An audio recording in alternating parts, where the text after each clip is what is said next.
In this one, we're going to talk about client profiles. To access client profiles, you get to them through the menu and the Clients tab here. The menu is locked, so let's unlock it. And click on Clients, and we have a client search here, so you can search for a client if you're looking for one in particular. If you just want to see some of the recent ones that you've worked with, they'll just show up in the list here by default with the most recent at the top, and you'll see that you see the date. But if we search for a client, we can search, and we'll get results back that match our search. The buttons here underneath the client's name. The first one is the client profile itself, which we'll go into in just a second.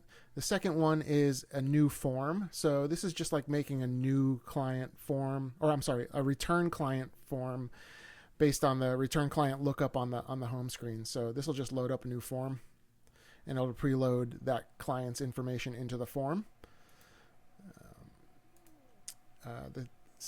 The third button is the appointment button. So if you select that from here, it'll just preload a new appointment booking for that client, and you can continue on booking the appointment for that client. And the last button is pretty self-explanatory. It's the trash can. This will delete that client's profile and everything inside it. So use that one with caution. Okay, back to the first button, the client profile itself. If we select the profile, we'll see a preview at the top here of all the client's basic information: name, address, telephone number, email, and a couple of action buttons that you can use. If you're on a mobile device, you can tap call, and it'll open your phone app and call that client. You can also tap email, and you can send them an email. You can also delete the client from here. Same function as the trash can on under the name on the list. All the basic client information is here, including phone number, email, date of birth. And here's where it starts to get interesting. We have a record here.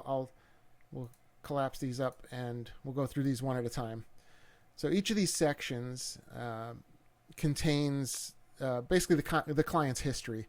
So the first section here is release forms. You will see any forms that the client has previously filled out and signed, and you can download those from here, in addition to accessing them through the Forms tab. The next is appointment history, and here this particular one just has one, but you'll see past appointments as well as future and upcoming appointments here, and you can also book a new appointment here. You can also create a new form from here as well. So there's several ways to accomplish each of these different tasks from within Tattoo Studio Pro. So if you're in the profile and you need to book an appointment, just tap there, book an appointment, and it'll bring you to the appointment booking. This notes section here is a really great one.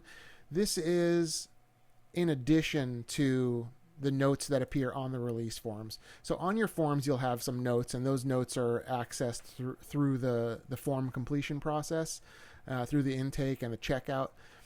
These notes are different. These are post-session notes. So you can see there's a note here. If I click the little pencil icon, we can give it a title.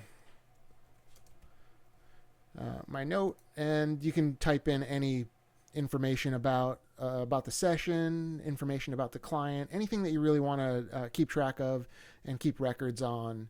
You can add here.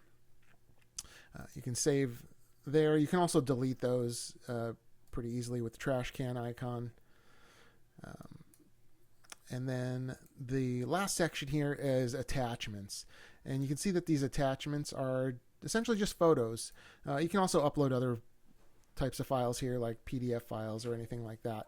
But the primary use here is for photos, and you can use this for record keeping or compliance. You can let's add a new attachment. If you want to add a new one, you just click the new attachment button, and you can, let's say, add sketches. You can import sketches or drawings from Procreate. Anything that's on your device in your camera roll, you can add here. So they could be before and after photos for documentation purposes, reference images for upcoming work, inspiration. Anything you might want to include here, you can add there. Once you've made all your changes to the client's profile, just hit the save button, and that client has been saved. And those are the client profiles.